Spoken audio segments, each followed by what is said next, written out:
ሰላም ውድ ተመልካቾች እንደምን አርፈዳችሁ አሁን ወሳኝ የሆነ መረጃ ይዤላችሁ መጥቻለሁ። ይህ መረጃ እንግዲህ ምንድነው ወደ ባህር ዳር ያቀናናል። ይህ መረጃ እንግዲህ በባህር ዳር የሚገኘው የባህር ዳር የሚገኘው የአማራ ፋኖ በጎጃም አንደኛ ክፍለ ጦር የጣናው መብረቅ ብርጌድ በዛሬው ዕለት ከሌሊቱ 9 ሰዓት ተኩል እስከ 11 ሰዓት ድረስ ባደረገው ውጊያ እንግዲህ መኮድ ላይ ጥቃት ፈጽሞ ነበር።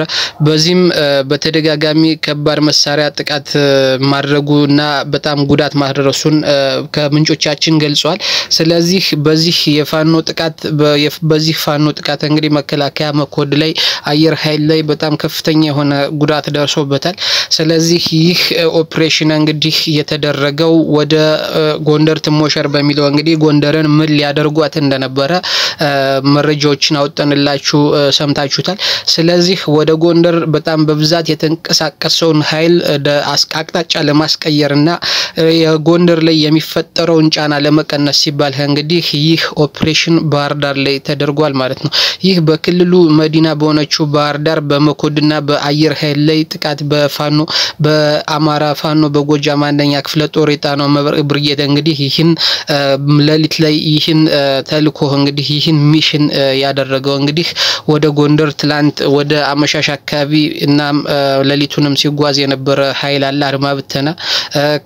ከአድማ ብተና አለ፣ ሚሊሻ አለ፣ እንዲሁም ደግሞ ከወለጋ የመጣ የተጨመረ የመከላከያ ሰራዊት ነበር።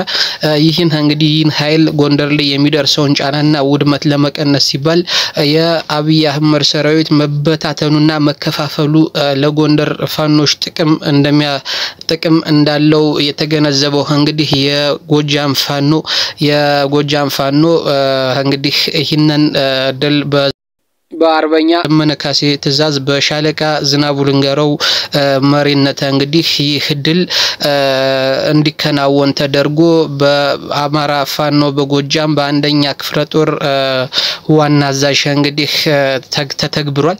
ይህ እንግዲህ በጣም ወደ ጎንደር ሲሄድ የነበረውን የተወሰነ ሰራዊት እንግዲህ ወደ ባህር ዳር ለመመለስ ተገዷል ማለት ነው የብልጽግና መንግስት።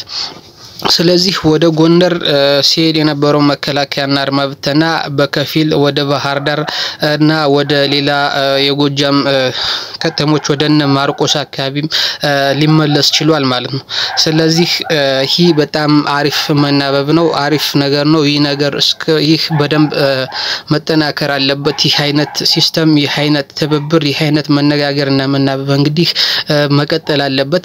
ስለዚህ የአማራ ፋኖ አይሆንም አንድ አይደለም የምትሉ እንግዲህ የግዴታ አንድ መሪ ለመምጣት እንግዲህ ሁሉም ባለማወቅ ወደነ አማራ ፋኖ ወደነ እስክንድር ወደነ መከታው ወደነ አርበኛ ደረጀ በላይና ወደነ ጌታ አስራዳ እንግዲህ ባለማወቅ የተቀላቀሉ ፋኖች ስላሉ እነሱ ደግሞ አሁን ወደ አንድነት ሂዶ ደግሞ እንግዲህ እነሱ ወደዚህ መጣው ስልጣን ቢፈልጉ እንኳን ተይዞብናል እኛ ዝም ብለን ነው የምንታገለው የሚል አስተሳሰብ ሊመጣ ስለሚችል ምክንያቱም ከአክቲቪስቶች የሚነዛ ለመከፋፈል የሚደረግ ፕሮፓጋንዳን ለመቋቋም ትንሽ ከበድ ስለሚል እንግዲህ በዚህ አይነት እየተናበቡ እነዚህ ባለማወቅ ከነ እስክንድር ጋር ከነ አርበኛ ደረጀና ከነ ጌታ አስራዳ ጋር የተሰለፉት እንግዲህ ገብቷቸው እስኪመለሱ ድረስ በዚህ ሁኔታ እንግዲህ እየተናበበ መቀጠል አለበት። ነገር ግን ወደ አንድ ከመጣ ግን እንግዲህ ያለው በተደጋጋሚ የምላችሁ ነገር ነው የአንድ ሚዲያ ምክንያቱም በዚህ ሰዓት ተጽዕኖ የሚያሳድረው ከመከላከያ ከብልጽግና ሰራዊት የበለጠ እንግዲህ የዲጂታል ሰራዊቱ ነውና ለመከፋፈል የሚከፋፍለንም የዲጂታል ሰራዊቱ ነውና ስለዚህ ለዚህ የጠላት የዲጂታል ሰራዊት እንግዲህ አጸፋ የሚሰጥ ሚዲያዎች መደራጀትና መዋቀር እንዲሁም በትዕዛዝ መመራት እስኪጀምሩ ድረስ እንግዲህ በዚህ ሁኔታ መቀጠሉ መልካም ነገር ነው። አመሰግናለሁ።